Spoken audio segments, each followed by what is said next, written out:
Blog Talk Radio.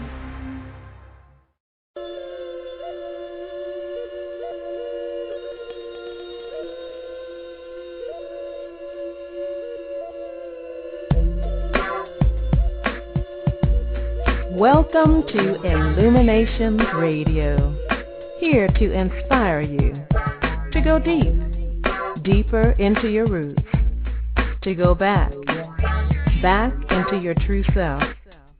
As you seek within, you will discover real health, joy, and wealth. As you travel through space-time of your own heart-mind, you will come to recognize you, and only you, as master, knowing that deep within your soul lies every attained goal. Yes, everything you've been after. Greetings, this is Tamara Westwood, your host. We all know what the problems are, but here at Illuminations Radio, together we seek solutions in every aspect of life, from health and spirituality to relationships and finance, and everything in between, with a variety of guests who are making a difference and shining examples in our collective adventure called life. Recording live on Blog Talk Radio from Seattle, Washington. But wherever you are in the world, join us live by logging into blogtalkradio.com/illuminations. Join the chat room or call 347-838-9577 to join in the conversation, ask a question, or just say hello. Or listen 24/7 by subscribing to the free podcast at the iTunes Store. Search iTunes Podcasts for Illuminations, healthy food for the mind, body, and soul.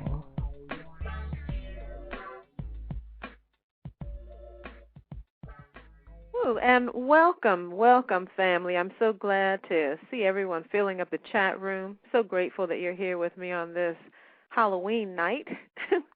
Very interesting day for me. I'm Tamara Westwood, your host, and I'm excited about our show today. We actually have the griot himself, Dr. Delbert Blair.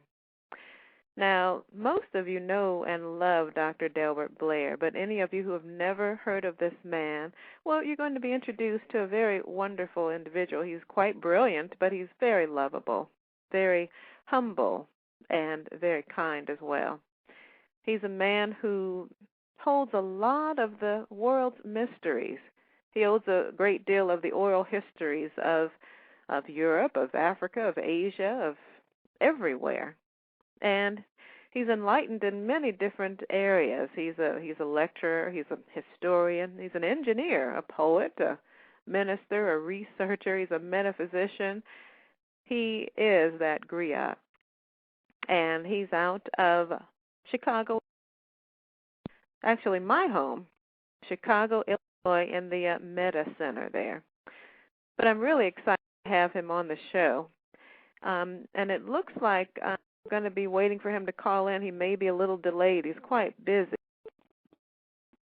So what I would like very much to do is just to play a little bit of music for you while we make sure that we get connected with him.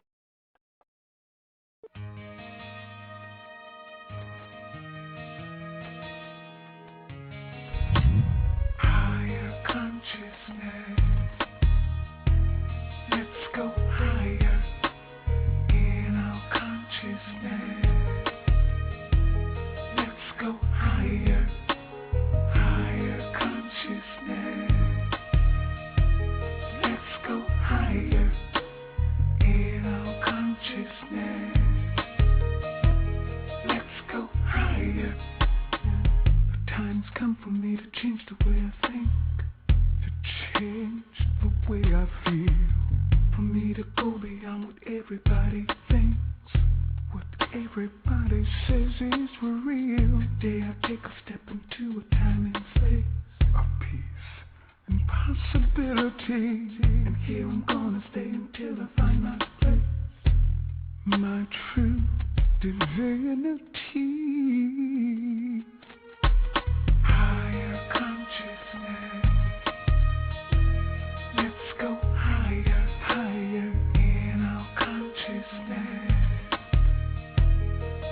go higher, higher consciousness.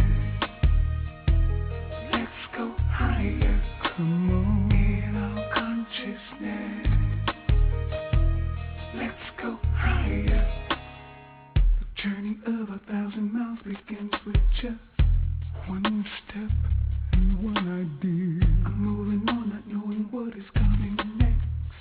I'm getting close, I'm getting near to a part of me that touches everything, uniting all reality. I'm the middle between what earth and heaven bring. I am the I am the we. Yeah. Higher consciousness. Let's go higher, higher in our consciousness. Ooh, yeah. Let's go higher, higher consciousness. I'm on my way. Let's go higher. I'm going in our consciousness. Yeah. Let's go higher. I'm gonna touch the sky with my mind. And we're back. Hello? We have the wonderful Griot on the line, and I'd just love to thank everyone for being so patient here. Sometimes we get glitches here on Blog Talk Radio, but all is well. We're going to have a beautiful evening.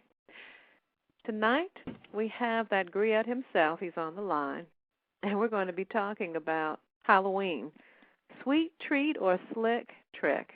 We want to go to the roots of it. We want to find out what it's really all about. What have we been putting a mask on about? Welcome to the show, Dr. Blair. And it is indeed my pleasure. Let me switch over here. It's indeed my pleasure, Tamara Westwood, on the night of goblins and gooseberries and pumpkin pie, along with all the other things. And I tell a lot of people nowadays, I can't tell Halloween from every day here in the United States in big cities. Well, you know, Delbert, as I mentioned before, many of our listeners know and love you. We all know you have been on all three of our programs. You've been on Occult Science Radio. You've been on Solutions. And I believe this is your first time being here on Illumination. So many of the Illuminations listeners may not know of you. So please give us a background about you and who you are. I mean, I already did the drum roll. I hope it was an extensive one, because I don't want to get into all that again. But whatever, again, for those in your audience, and I know you have a vast audience, and I'm sure I'm not that well known. I've been around a long time, but a lot of people never heard of me, so I can understand that too. I'm the director of the medicine. In fact, I'm talking to you now. I just finished a lecture here on Halloween in a movie, which is going to offshoot this movie that's coming out soon. I'm not going to give it a plug, but nevertheless, it's what we just covered. And since it is, of course, All Hallows Eve, I'm the director of the Meta Center. I formed the Meta Center in 1971, registered it as the Aquarian Church and Metaphysical Center. What can I say? Was a college professor. I'm trained in philosophy and a PhD in history. I'm also an engineer. I've also done a lot of research in science, per se. I was a biology teacher, and then I worked for an insurance company inspecting grain elevators and inland marine and all this kind of stuff, marine. What can I say? I've had a varied thing. But my biggest heart is metaphysics. And most people don't understand when you say the term metaphysics. More people are beginning to understand it as we go into higher dimensions on this planet, as people begin to expand their consciousness. And of course, now one of the heralded sciences, of course, is quantum mechanics. And to me, quantum physics is really just saying metaphysics, but they want to give pleasure and treasure to metaphysics. But some things have happened in my life which completely changed them. Very esoteric. Esoteric versus exoteric is metaphysical versus physical. Many people laugh at metaphysics, but we're finding that our whole world now is becoming more metaphysical. The things that we're experiencing now with weather modification, genetically modified foods, mind control, altered state technology, everything is coming toward the idea that we haven't known too much as we think we have, but now we're beginning to learn just what is potential in the universe. So having done that, Had my own school for a while, had a group of 300 people that were part of the center putting on psychic shows and metaphysical presentations. I now more or less am retired from that, but seemingly I'll never be able to completely retire because I don't make enough money to retire for what I want to do, and some circumstances in my life which are kind of tragic changed that all around. So that's pretty much what I say. I cover UFOs, I cover history, I cover a lot of the things on ghosts and monsters like we're talking about tonight on Pumpkin Day, if you would.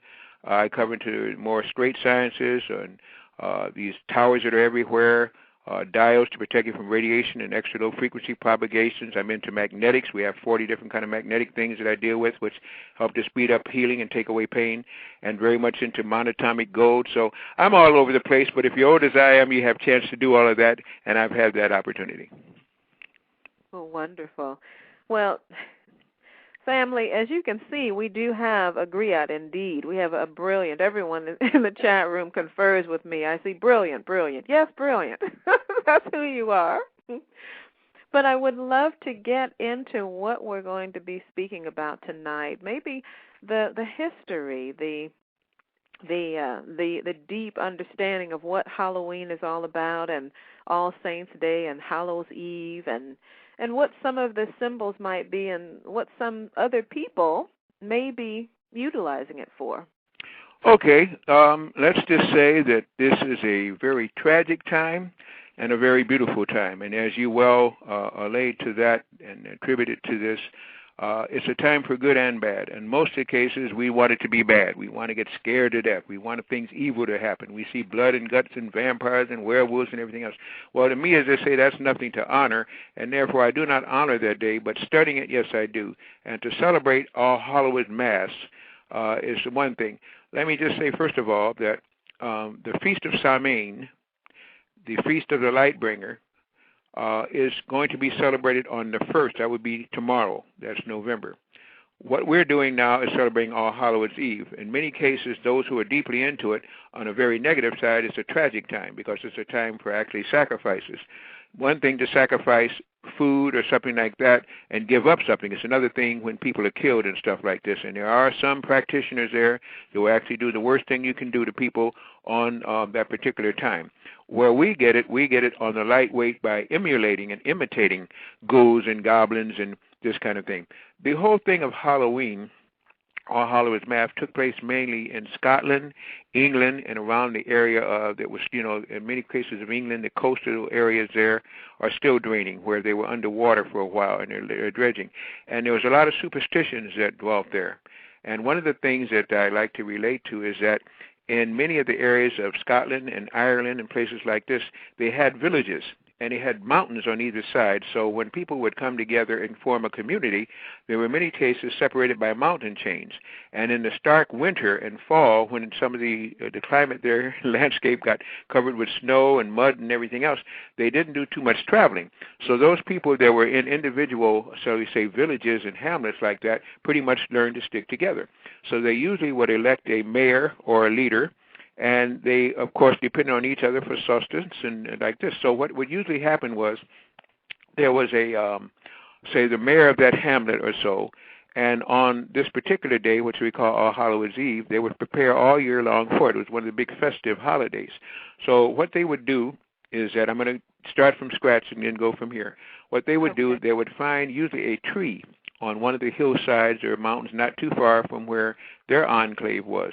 And they would try to get one that looked somewhat like a person. It would have limbs sticking out like arms, would have a truncation again, so that would be the roots of that.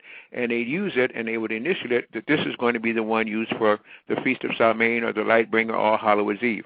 And usually it was that they try to get the one that was highest enough from the valley, so you had to kind of climb the mountain to get it. They would prepare all year for this particular occasion, and of course in the fall there were no leaves on the trees, so it was already barren. And they had a kind of a procession that they did. Each of the homes would elect a person to represent that home. And just before midnight, when they say if it would take 20 minutes to walk up the hill or something like that, each person would send out from their home or their hutch or their hamlet, if you would, a representative, and that person representative would have either like a torch unlit or something to carry fire with, and they would all represent their homes. So at the stroke or just before midnight, they would each send a representative. Let's say there are 30 homes, and each one would send a representative. They would all start to walk up this hill toward this tree. Well, the tree had siblings and things that had little places, things that would burn, scrapings of the wood and all this kind of thing. And by the time each one got up the hill, they'd try to space it so one would be just coming up the hill where the other was at the top. And then on a signal, they would light this fire on this tree. And then each one would bring, that's another thing too. They would prepare the homes for a big festival. They would have, of course, hearth, because they had no stoves and refrigerators per se. They would have a big hearth where they would cook the food. So they prepare whatever they're going to, gooseberry pie, mince pie, whatever it was. They'd have turkey, whatever they're going to have, but it was be uncooked. And the whole idea was that when they went out, they would bank the hearth. Well, when you banked the hearth, that meant there was no fire. And in those climes there, you could freeze to death. So it was really a trust that whoever left the home would come back with fire, which represented kind of some of the things that had happened in the past. So, at any rate, they start the big bonfire, and each person would take their torch or whatever it was to carry, and they start back down the hill.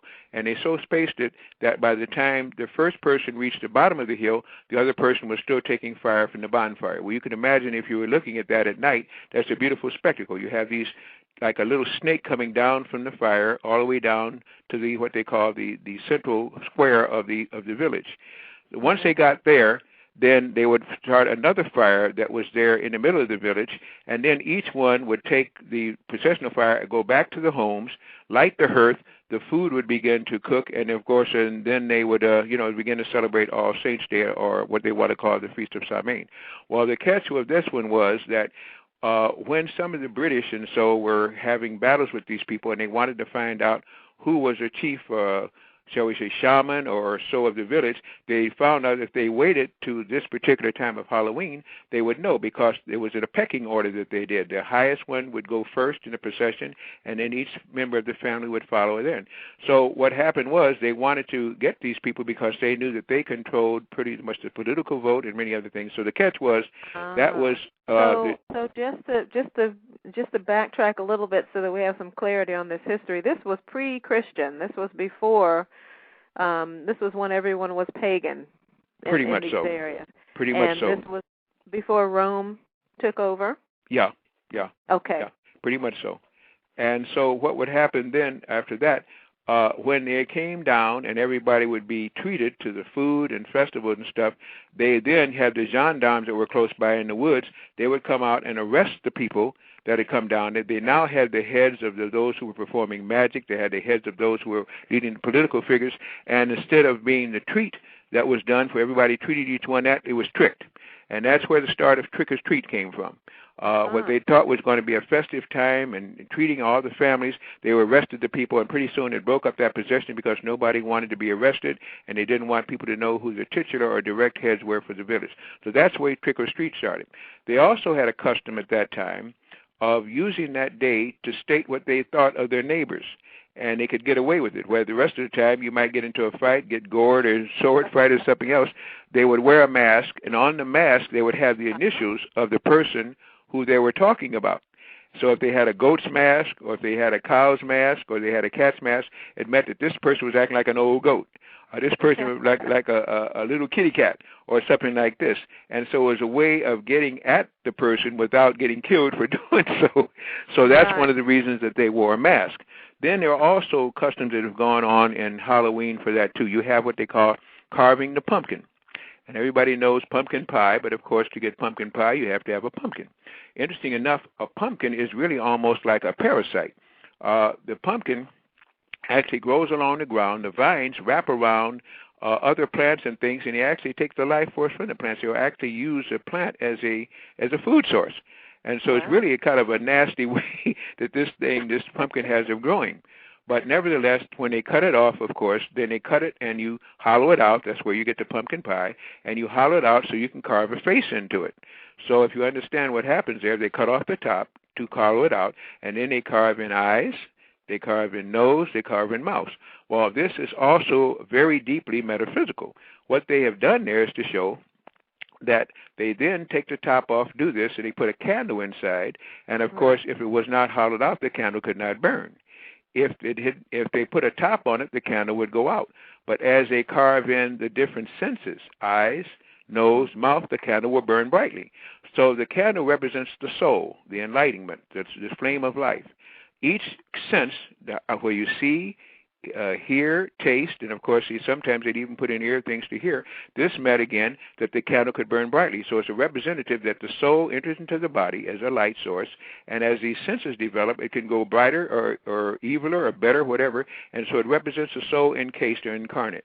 And that's what this carving the pumpkin was all about. Another thing they did was to have bobbing for apples. And, of course, in that place, it's a contest, usually between people. Now it used to be teams or families to that. And they would take, of course, a apple with a stem, and they put it into a big pail or vat, maybe enough for 4 people. Sometimes it would be 6 or 7 people around it. And they would fill it with water and let the apples bob on that. Well, the whole catch was you had to see how many apples in a certain space of time you could get for your side or for your clan or for your family. But the catch was you couldn't use your hands. You had to do it with your teeth. And so this is very symbolical. What it meant was the pail represented the vessel. It represented the earth. The water represented the waters of life and the life experience that the soul must go through. By taking the pencil, thumb, and all away, they became just like animals per se. And the whole idea is by using your mouth and your wits, how much could you gather food and gather things for your family without using your hands? So people have been known to almost drown as they fought each other for apples, bite each other. I mean, it got to be hilarious unless you were taking part in that. But it showed again that man is no more than a beast until he uses his head or uses her head, or until they use their brains in many cases. So, of course, it represented the life battle when we're on earth, when we're in the waters of life, and how many things could we get without using our hands but using our brains. So you can see where that was parallel and all like that. I see. There's another custom there, and that is wearing the witch's hat, what they call the conical hat of the witch, this little pyramid-shaped hat. That is very, very, very metaphysical.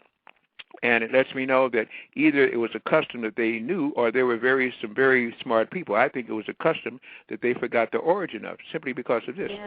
Yeah. When you wear that witch's hat, you're wearing a pyramid.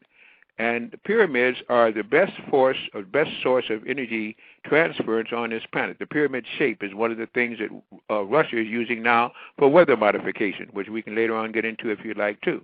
Yeah. The pyramid shape is the best shape to put in what they call orgone energy. But let me not get too technical. Let's keep this on the more of the metaphysical Halloween spirit. So, when they had this, that they used to put this conical cap on dunce. It was called a dunce cap. And they would put a person in a classroom or something, face them to the wall, put them on a stool, and put this dunce cap on, which was a sign that you were dumb and stupid. But that's not the origin of it. They did this because they found out that the pyramid shape called down a very high form of energy called orgone energy.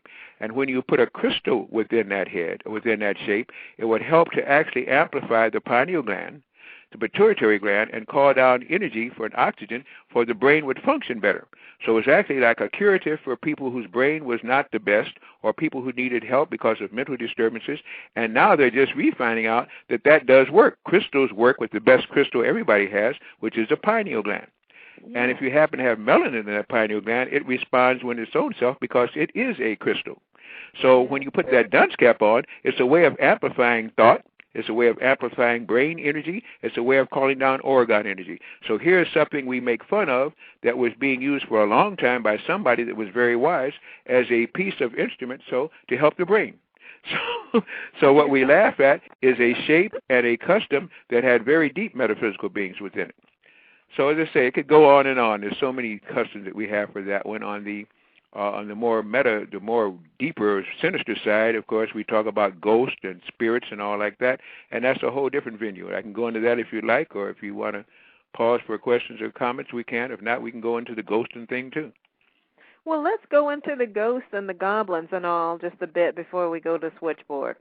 Okay. Well, there's such a thing that people call, ghost, and, of course, they say that the ghost is floating things in the air, so on and so forth. A ghost, more or less, is I don't know how much of a background many of your audience has, but I know you have a vast audience, and if they tuned in on Halloween, they probably have some ideas about what I'm going to say anyway. But here's the way I understand it. A ghost is the energy that has left the body, and the body is in turn now decaying. But before the body physical can decay, the energy that made that body go, which is called the astral energy, is now displaced. So that energy now can form what they look like the regular body was as it decays. Some people at times, again, especially when you can use what they call this thing, this energy you sometimes get, I forget what you call it, but you sometimes touch the wall and rub a cat's hair and stuff, and you get that kind of force energy. Well, this energy that is displaced from the body when the person dies or so can now form what would be like an outline of their body, only it's not strictly physical. It's more astral. And there are people from time to time can see this under right heating conditions or right dryness, usually when it's a dry atmosphere again like this, and you actually see this kind of thing just hovering around. Well, it is really just the energy field of a body that is now formless and lifeless, but it still has that energy that was in it. It still kind of hangs around. So you might see it decaying. So you get a horrible image of something floating in the air that's not completely skulled and not completely body parts are missing. It's that integrated energy that is now breaking up. That is one form of ghost, okay? Now, a specter is an entirely different thing. A ghost is harmless. A ghost is what was there that's now decaying, and it's decaying on the astral, and you see it as that.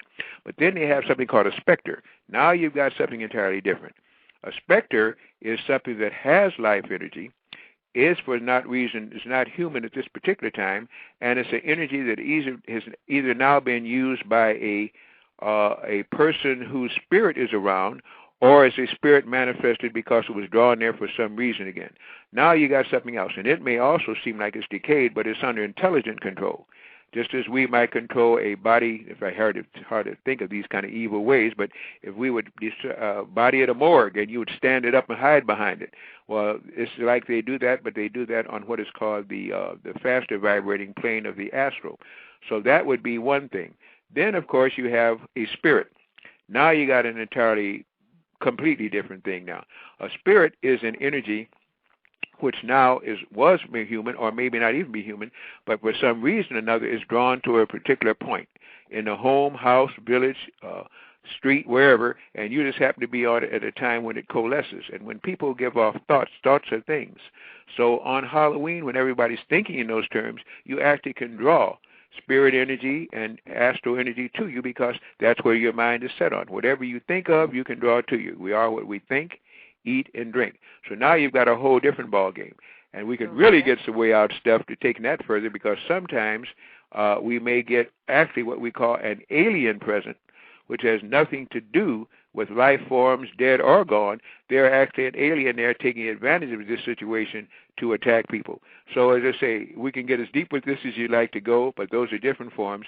And all of this comes under the guise, of course, of the Feast of Samhain, All Hallows Mass, the time of the Light Bringer, All Saints' Day, all of these various things. But keep in mind, what the occultists and people who are very negative into it, they celebrate it on November 1st, tomorrow.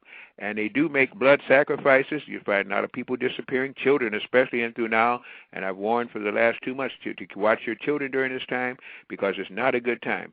But, of course, with the swine flu things, again, it's not a good time anyway. But this is a time when most of these things, these black masses and so, were celebrated. And, of course, this is a time when a lot of this is gotten away with because people don't even realize that some of this is not a joke for some, but a ritual that they look forward to. Mm-hmm. And so just thinking about the astrological time period, would this time period be more powerful as far as energy? And this is why many of the black magicians or people who are in the satanic cults would use it at this time for sacrifice and all. Well, it's between the solstices, of course, it's between the autumnal equinox and so. Also, it's a full moon out, too, so they get it that this is really a powerful time this year with all the other things that are happening with the economic situation. So I would say definitely so. It's a time when whatever you believe, you draw towards you because you put energy toward it. Like I tell people all the time, focused thought is one of the most powerful weapons or helpful things. Whether you use it as a weapon, whether you use it as a healer, it's up to the person. But when you focus your thought and you get groups of people or a lot of people thinking the same thought or on the same premise, you get powerful things. That's what that is. This is why I tell them all the time, you're never powerless, but we diversify our thoughts. We do not concentrate them, and we do not get lots of people thinking on the same thing at the same time. That is mental power, and that is what the whole creation is based on, the power of mind to control, the power of mind to create. So I would say along that line again, it's a very powerful time and can be used for good or bad depending on the application. It certainly can. And as a hypnotherapist, I understand that thought, when it's impressed with emotion, it actually puts an imprint on the subconscious. And you know what the subconscious does. It just makes things happen. But you said about going deep. Well, Delbert, I got my shovel, so we can go real deep. Oh, boy. Before we do that, I noticed that there are a lot of calls on the switchboard. Please, if you want to ask a question or make a comment, please press 1 so that I know that you're not just listening and that you really, oh, I see. Oh, everybody's got a question. But before we get to that switchboard, thank you all. We're going to get right to you. I see our wonderful Conscious Vibrations has a question in the chat room. He always has wonderful questions. As far as those bodies that you were speaking about when you were speaking about the ghosts and the spirits and the specters, his question is bar bodies, B-A-R-R? I don't know what a bar body is. Barbary? Are you talking about Barbary? I don't know. Maybe Conscious, maybe you can give us a call in or type in so that you can clarify what that means, because I really want to know what that means as well, so we can go a little deeper. Yes, Super Black Goddess, we're going to go deep. So I'm going to go ahead and take the question. Okay.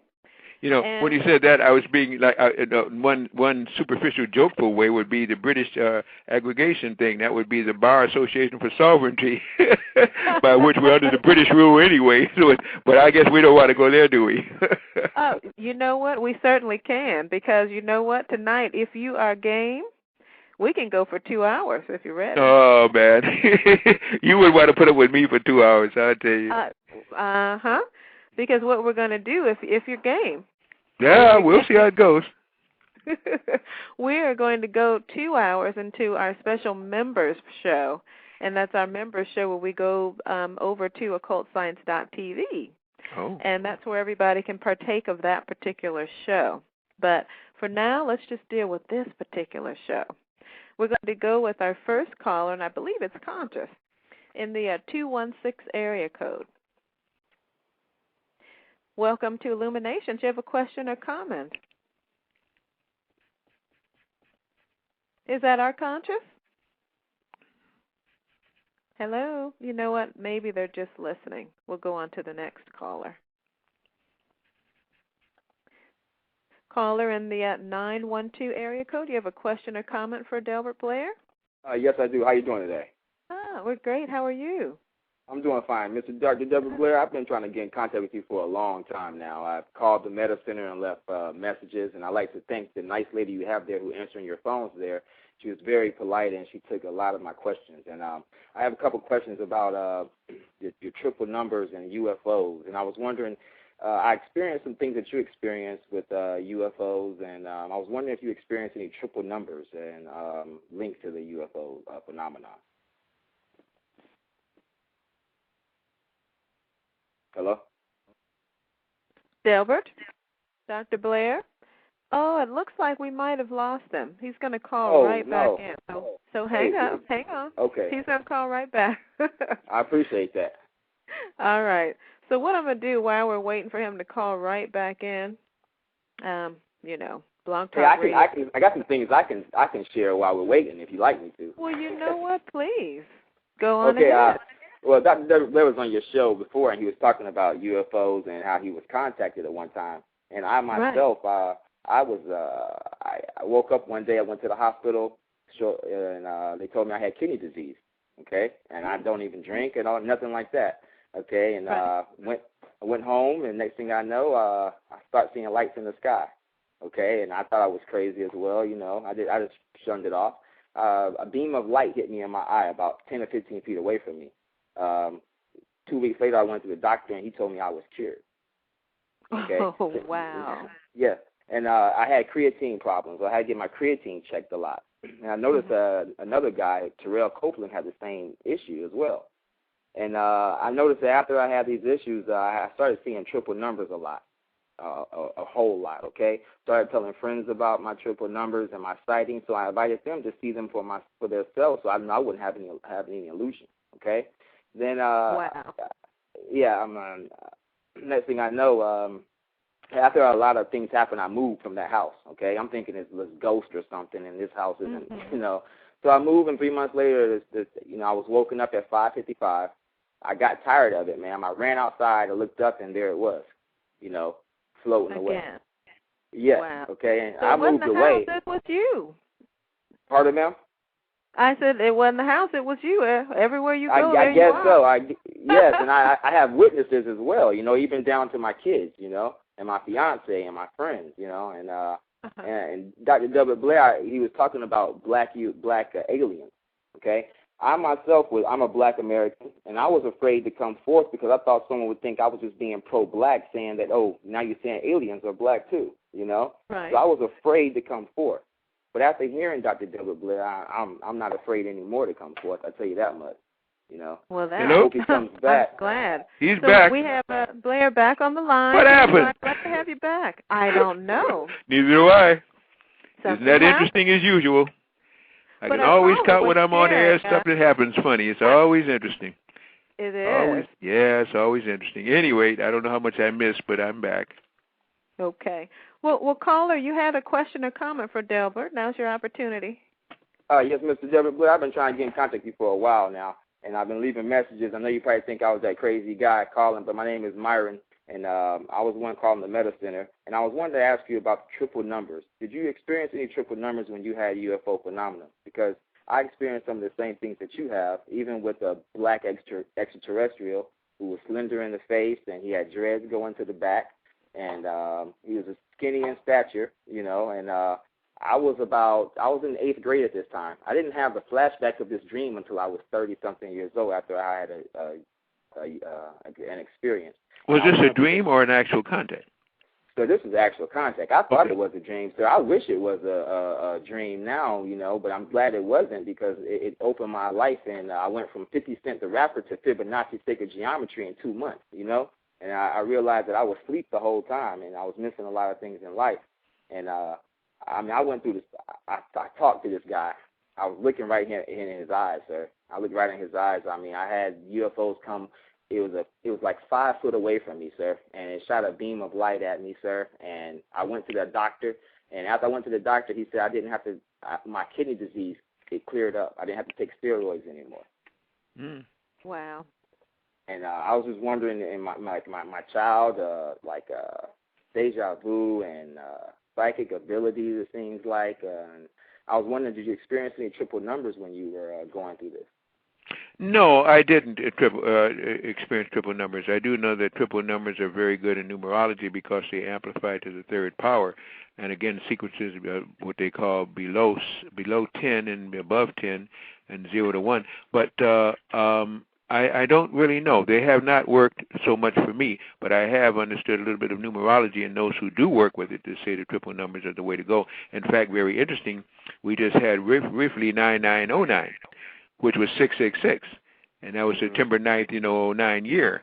And it was very interesting, too, because after that we had a couple of storms and hurricanes that hit both in the Pacific and in the Atlantic. One was a typhoon, one was a hurricane. Same difference, it's just they just call one thing and wall another because it didn't make people get too worried. So who knows? But I understand that there is power in numbers. Yes, sir. Well, sir, one more question, sir. I heard you always say that if you have briefcase, you will travel, right? Yes. Okay, well, sir, I don't have money to pay you to travel, but I do have money to pay you for a phone call. I mean, if there's anything I can do to get you to call me, I would pay you with my credit card to just talk. I don't know how long, sir. And one more thing. You said that Mr. George Mdisky, he took some sorrow on you because he saw you were going through some stuff, right? and you couldn't explain it. And I'm hoping that you, and deep in your heart, will find sorrow on me and help me the same way that he helped you, sir. Well, I've helped a lot of people, and when you say Myron, there's another brother that I know. In fact, I might even familiar with you, brother. You may have left messages, but I never got them. If you did talk with me, it might have been in passing, and if I'm just, because I'm out of town a lot, and they have a fairly decent organization, and sometimes they usually screen my calls with that one. When I set up consultations, I do it by phone or else in person. And definitely, if I had that, I would know. So I'm just simply saying I usually try to work with sick people first, and then the people who are trying to help. I need help too, believe me, in this crazy world we're in now. So that's the way that goes.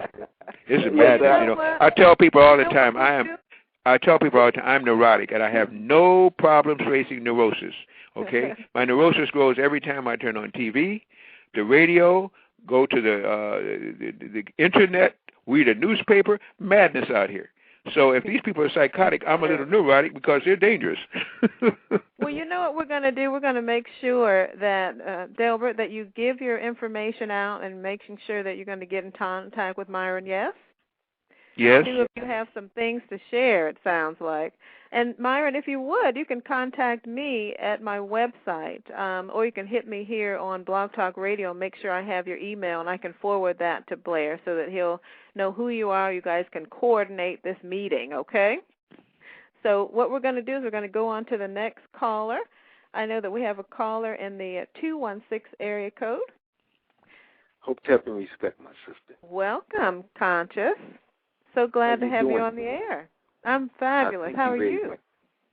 I'm doing excellent. Much love to the Seaver, Dr. Delbert Blair, to your guests, and I appreciate your efforts. I had a question for him, but I wanted to give him a response on the bar body. Dr. Blair, can you hear me? Yes, I can. Respect God. How you doing? Fine, and you, sir? Excellent. When I made reference to the bar body, I study on a multitude of levels from the level of a student. When I noticed something in studying like physical existence, how the female on an internal level, the embryogenesis process basically defies the origins of the divided split associated with the union. It was something unique that happens during this metamorphosis when the split is established with her being firsted. She has 2 X chromosomes. One of those X chromosomes basically is dormant, means it's a bar body, a ghost chromosome which doesn't receive the proper electromagnetic activation in order for it to exist or contribute towards the personality. So a female only has 1 chromosome, X chromosome. When you made reference to the ghost, in all actuality, the ghost would be that other X associated with the female. You follow me? Like the twin. One being basically physical and one actually being non-physical. So that's why I made. What is the acronym for BAR? BARR, bar body. Let me see if I can give you any type of references to pull up anything on it. Hold on. I have notes on my laptop, but I have to maybe try to get it to my sister, Cynthia Illumination, so then I can give you like other information on it. But everything you said, that would be great. You can do that. You can get that to me, and I can make sure we can get that to Blair, and then we can bring that up on another show. Yeah. Yeah, everything he said, in all actuality, I was sitting, it was blowing me away because I was listening. So what my primary question is this. I know when you were speaking, in all actuality, my perception is that you were speaking along the lines of energy, how energy can manifest itself. So based on this Halloween and based on a multitude of these rituals and entities that we deal with mentally, as far as other individuals, do you think on a cosmic level that it has anything to do with the circumference of the Milky Way, us being like within the bullseye of the circumference for this 4 to 6 year period? Are we to expect anything based on that, 2012 as far as like on an energy level? Well, first of all, the long count calendar of the Mayan I don't believe in. Now, I just made all the people who love Mayans getting teed off at me now. So let me explain myself fully. As far as I can understand, the Mayans at that time were an agronomist people. They just did not have the celestial mechanics to not only figure out a star cluster center using the Milky Way as a guidance since we're on the far flanges of the Milky Way. But they just didn't go that way. They just could not have it. They were still making sacrifices. They still, if you notice by the step pyramids or ziggurats there, they will usually have fanged reptiles there right alongside, which meant that their gods were reptiles. And I think that they were truly almost like this movie Apocalypse or Apocalypsis. This guy always makes movies, but he always gets them wrong. I don't know. He's got the right idea, but he always films them wrong as far as I'm concerned. The sacrifices that they made were to their gods. And they had enough trouble just trying to stay alive with their gods not eating them up. That's why they sacrificed the best and hoping that the gods would leave the rest. But being serpents as they are and dracons, they didn't care. And this is where we have to get into the deeper science here. These serpent gods are very evil. They've controlled this planet for some time. Now, I'm going to get into heavy. You said you want to go deep. Let's dig some ditches. This planet has been controlled for over 4 million years, maybe more than that, by reptiles. And they pretty much have controlled this area. They are reptilian in form. They're called dracons. They come from Draconis and Orion, and they've had their way. They've even made so many of the bodies that we jump into as souls. And if you notice on these bodies, they put the reptile brain right at the head of this 32nd vertebra there, which is what they call the 32nd degree. And this is what we have to go through to expand consciousness. We got to go through the reptile brain, which does 4 things well: fight, feed, flee, and fornicate. Fight, flee, and fornicate. And most of our time, that's what we do. We're either fighting wars, fleeing from something, afraid of something, have sex without love, and then, just eating anything that's around. Once we get past that, we can begin to expand into Nani consciousness and to get into that the yin-yang chi ratio, where we can begin to open up the right brain and really get out there into space. So that being all said, I doubt seriously if they could have presented that. To me, it was made by the Olmecs. And the Olmecs, called Zacopacans, of course, the Olmec is another homemade word. They were the ones there in Central America, at Chichen Itza, at Uxmal, at Cecil, at Chihuahua, all of these places. They even came into the Ohio Valley. They're here in Illinois, the mound builders here, and the serpent mounds. These are the ones that stood against these evil dracons, and they're the ones we attribute most of our thank you to. That's why you would notice that they're Negroid gods all over the planet. You've got even the Norsemen and Norwegians and stuff have Tyre, which was a black guy. The Indians, real Indians, not these American Algonquin and Kalians, they have Christe, which is a blue-black god. Buddha, which means the black, in Laos, Cambodia. All of these gods are around it because they're the only ones that helped out this population that was being circumvented and hybrid here on this planet and saved us from these dracons. Now, to me, those are the ones that had enough intelligence and enough wisdom of astronomical ladder and so to not only utilize the crystal skulls and to utilize the Milky Way, but to me, they're also the ones that built the pyramids on Mars. They're the ones that built the pyramids here after they fought the Atlanteans and Lemurians. It gets very deep. So to me, that is the count, and that calendar, if you can make it through to December 21st, 2012, you'll be good. Now is the time when we're going through the hells. Now is the time, and the time before we get into the fifth dimension, because it's my understanding our planet is going from the third dimension to the fifth dimension. That's like going from kindergarten to postgraduate school, all in the space of 3 years. So those that can vibrate, those that can go with our new binary star-sun system, and I know I'm dropping facts all over the place, and people say these facts are crazy. They're not. They're well studied. You have to believe them or don't believe them. That's up to you. But as we get into a binary star-sun system, the vibrations of everything is speeding up. The astronomers and meteorologists and astrophysicists are all talking about how the sun now has this low spot activity, no sunspot activity there. What's happened to the sun? Well, the sun is going highly magnetic. They're saying it's losing the magnetism, but it's going to orgone energy, and you don't have sunspot with orgone energy. So I'm just saying we could talk from now on. It is not the Mayan calendar. It is the Olmecan Zacopacans calendar, and it's a time when people must awaken. They must go with the new dimensions of the planet, or we cease to exist. That's why from that report on Iron Mountain that said, again, remember that thing, and I know I'm rambling all over the place, but I'll try to tie it together. That report came out in 1976, the report from Iron Mountain, which stated they gave $1.5 million to study the feasibility and possibility of peace.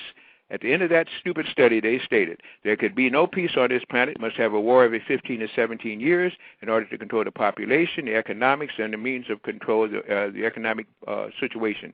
And they suggested to get rid of 3.5 million people on this planet, in the United States, and 5.5 billion off the planet, calling them useless eaters and growing weeds. So when you get that kind of a tyrannical, dictatorial, serpentine-type consciousness, we're in for it.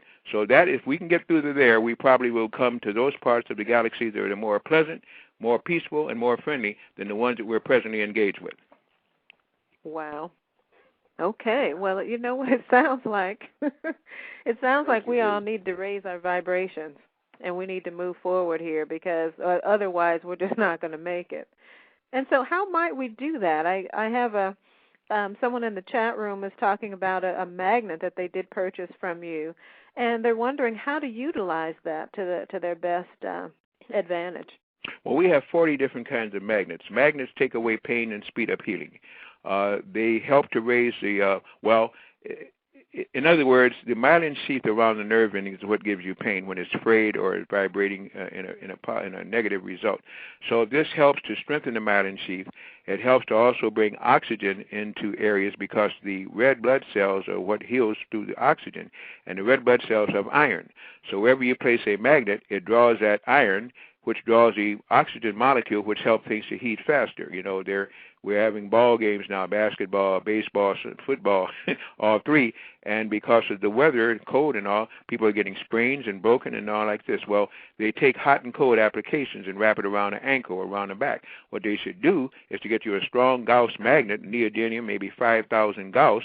That will speed up the healing process and cut it in half because there'll be no swelling, simply because the swelling comes from the white blood cells going down there to kill bacteria and germs. And bacteria and germs cannot live in a strong magnetic field. So you start using sensible. Start using magnets at the beginning. You have magnets in your blood. It gives you more oxygen. It helps things to heal faster. So that. But we also have diodes, and that to me is just as important, if not more important, because those are the things that stop you from frying your brain with cell phones, stop you from losing your eyesight with cell phones, stop you from getting radiated in the heart and body again using these computers, riding in these cars, which is solid welded, and putting all kind of detrimental radiation to the sex organ as you sit on these seats welded to the frame. Stop you from eating what do you ought to call these microwave foods, which these people are using these microwave ovens, and you ought to give that to your best enemy or throw it away. So as I say, we got these big digitally enhanced TV sets, which you need diodes for, because it's not only pickling your brain, it's beginning to make your eyesight go bad with this enhancement. And so I say we have a lot of products. What I've tried to do, I found problems. They're everywhere. I try to find solutions. They're nowhere. But when you put them all together, it makes my site a pretty good one, simply because the Creator has helped me to try to find solutions to these problems and not just saying there's the problems alone. So magnets, diodes, and monatomic golds are the answer to most of our problems right now, of course, until they invent some more tomorrow. And, you know, the question here in the chat room is about magnetizing water before drinking it. They're asking, what side should they lie it on? Should it be to the north or to the south? Our planet operates on three different kinds of energies. Org energy, which is original, organic, orgasm, organism. It is life force flow. This is why they say we're original people and this kind of thing. I wonder if they really know what they mean when they say that. The second energy is magnetic energy. And the only type of magnet to use is the North Pole. You don't want to use that South Pole unless it's very cautiously and you know what you're doing. The North Pole balances things out and speeds up the healing. The South Pole expands things. If you got a Charlie horse or a cramp, that's great. But if you got cancer and tumors, it's going to make it get bigger, so you have to watch that. You want to use North Pole of the magnets per se. And the third energy our planet can operate on is electricity, and you can't get any lower than that. And as of that lowest energy, which is, again, supposed to be made of fossil fuel, which is another big joke, that lowest energy, they're using extra low frequency elf waves. I have a tape out called Elves, Not Elves, Are Killing You. They're worried about goblins and trolls. That elf energy will take you out in a minute or make you wish you were dead. So again, the point is now that you want to use the north pole of the magnet. Magnet has two poles in the null zone. If you get in the null zone, that's one thing. But other than that, use the north pole and the north pole only. Sit your bottle on the north pole. And if you've got a neodymium magnet, 5,000 Gauss or so, you can do that probably in about a half a day. Keep another thing in mind. A lot of people are being fleeced. They're buying magnetic water and storing it in the basements for hard times. Magnetism leaves the water in 72 hours. After 3 days' time, you have no magnetism in it. So you need to get a source for the magnetism to revamp it anytime you can. Powerful. Well, we have last 5 minutes for this segment. We're going to move on to the second one. We invite everyone to hang out with us. Hang out in the chat room. We'll be right back after that. And for our second, which will be a members-only download show, but you guys are privy to listen to it live and also to call in with your questions. But with the last 5 minutes, just in case some people aren't able to make it to the rest of the show, maybe they're going to go out trick-or-treating later, I would like for you to share your information, Delbert. How can people get these diodes and these magnets? How can they contact you? You've got a briefcase. You real travel. So. Well, I'd rather them travel to me, but I will travel under certain circumstances, especially to hold what we call our meditation workshops. Any rate, on the computer, it's you have to type in that prefix, THE, metacenter.com. That's www.themetacenter, metacenter.com. Phone line, landline, for those who still use it, and we do take calls, that's 708-422-6685,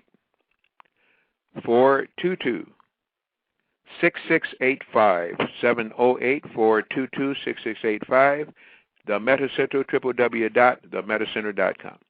And, of course, we have all kind of things. We have brain boosters, sex enhancers, things to protect you from radiation, things to augment, again, with the magnets, things to work with the monatomic gold to increase brain power and concentration. You name it, we've got it. We even have magnetic penis rings. Oh, and that's for the sexual orientation for these guys who, for some reason or another, trust another man who maybe does or does not like them for these PSA tests, which is these prostate-specific antigen tests, in which they actually take a minor surgery to get a protein to produce it and to test it out. That's ridiculous. And to me, you can do that so many other ways in doing that. And one of the easiest ways, which is very simple, the same principle of magnetism works wherever you put it. And if you have these penis rings, it fits on the penis, okay? And what that does is, since it has magnets in it, it draws the red blood cells. That's what an erection is. And in drawing the red blood cells again, it concentrates that energy and begins to open up the veins as it flows through, even occluded veins. And, of course, if you stop taking the sugars and the proteins that are doing it, it will help you, and without surgery, to begin to open up the veins, the vascular arterioles, and all like that, too. So that's another thing we also utilize. And drinking magnetic water can also help a great deal, too, depending on what else you're using with the water. And that's another, we could talk 5 hours on just water. Remember Dr. Mona Harrison, the black woman that they killed, because she was a genius at water. She taught me so much I thought I knew. I didn't know anything. So water is another thing, too, and magnetics in water can help a lot of your blood to heal itself and your blood to become richer in consciousness and oxygen. Powerful. Well, you know, I would like to know more about this water. We do have 2 minutes left in this segment. As I said, we're going to have everyone hang out. I see Solana does have to go. But everybody, hang out with us. We're going to slide on over into our second half after a few moments. It's going to start on the dot at 7 p.m., so hang out. But a little bit about that water. How can we magnetize our water, and what type of water could we purchase and then magnetize? Wow. Well, believe me, that's a powerful question, because there's a big debates about water. I like distilled water. I understand the fish can't swim in it and plants can't grow in it. With time enough, we can go through that. I also like water that's been sitting on a block magnet. We sell block magnets. We have 6 to 6.5 pound iron block magnets, 5,000 Gauss. Now, too many places you can get that without going to a laboratory. In most of the cases, unless you have a medical certificate, they will not give it to you. We sell them. And that's one thing you can use with the enhancing the water, or doing many other things to it. We also have a flex magnet that's half that Gauss. A Gauss is a unit of measurement for the strength of a magnet between two unlike poles. What we also have is a flex magnet. It's only 2,300 Gauss, but that's about 50, 60 times better than the little Scotty dog magnets, okay? And that can also give you flexibility where you can put it on your back. You can still sit water on it, whatever you want to do. But, of course, a 6.5 rigid thing is kind of hard to use, even though it is powerful. You can use them on water pipes, too, to pull out rust and scale. So many things you can do with a magnet. We can't do it all, but we have 40 different kinds that can do it all. Powerful. Well, we're going to close out this segment, and then we'll meet you right back in a few minutes. Peace and blessings for all of you who are maybe going out trick-or-treating and you won't join us, but we'll see you in a minute, everyone else.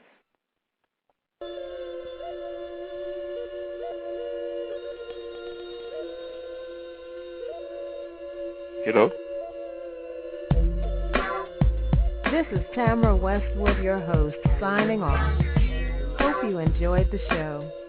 We'd love to hear your thoughts. Please send all comments and ideas to Tamara@illuminationssoultherapy.com.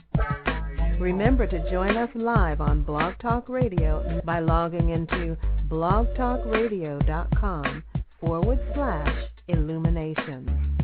And never miss a show by subscribing to the free podcast at iTunes Store. Search iTunes Podcast for Illuminations, healthy food for the mind, body, and soul.